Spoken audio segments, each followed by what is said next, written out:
जय जगन्नाथ सांग मैंने सकाळ ये 9:30 आसिक हेलानी तो मु डुडुल स्कूल को जीवा पई बाहरची एक्चुअली से 8:30 जाए आज आम बाहरचु कोन पई सेटा मु कहिबी वीडियो रे आपण माने निश्चित देखंतु काली संध्या रे जाई कि मु तार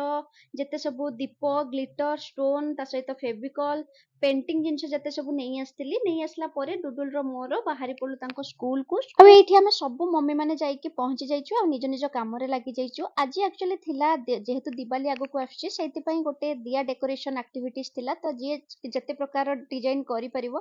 तो आमे करिके देइथिलो ता सहित एमती हैप्पी दिवाली रो गोटे पोस्टर भलिया गोटे फोटो उठेइथिलु फोटो उठी साला परे आमे घर को पळि आस्तिलु आसला परे डुडुल एठी लिची टिके पी दउची आ कहूची मामा बहुत टेस्टी हि डुडुल मते देखिथिला ता स्कूल रे मु दिया डेकोर करिबार तो सेति पई से आसी कि मते मागिला कलर सब तो मु देइ देथिली आ छोटो गोटे दीप दे देथिली से तार एइथरे बसी कि से टाइम स्पेंड करूची तार आ एठी टिके टाइम अभाव जेहेतु हि जेतिला तो तरबरे कोन करबी भाबी कि टिके दही पखाळ कर देथिली ओरुआ भात बनै कि जेहेतु आज संक्रांति थिला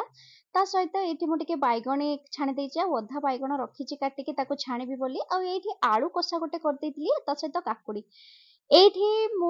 डुडुल को नहीं आसी खुआइबा पाई ताको प्लेन भात दउची लेंबू चिपुडी कि ता पेट भी टिके ठंडा हबो ताको खुआई साला परे आमे माने मु नहीं आस्तिली समस्त को देई कि दही पखाळ आ विश्वास करंतु भोको टाइम रे पखाळटा एते सुंदर लागुथिला पूरा जेमती अमृत ही लागुथिला आ एठी संध्या रे देखिला बेल को घर बिल्डिंग रे लागि जाईची चुनी लाइट दिवाली पाई आ एटा मु झरका पटो ही एमती वीडियो करथली आ सुंदर भी देखा जाउथिला तापरे मु मिठा दही टिके खाउथली आज दही पखाळ सांग को पुनी मिठा दही जहा हबो देखा जिवो परे एबे मु खाई देथाय तापरे काली जेहेतु गोटे पार्सल आस्तिला मु देखि पा नथली आज सेति पई ओपन करूची आ देखिबा कोन आछी सेथिरे देखंतु गोटे बढ़िया किना आछी एलईडी नाइट लाइट गोटे आ बहुत सुंदर ही देखा होतला आपण माने देखंतु मु प्लग के देखौची आ विश्वास करंतु एते सुंदर देखा होतला ना मु केबे इमेजिन कर नथली एते कम पैसा रे एते सुंदर जिंस आसीबो आशा करची मो वीडियोटी आपण मानको भल लागिथिबो रहिले जय जगन्नाथ।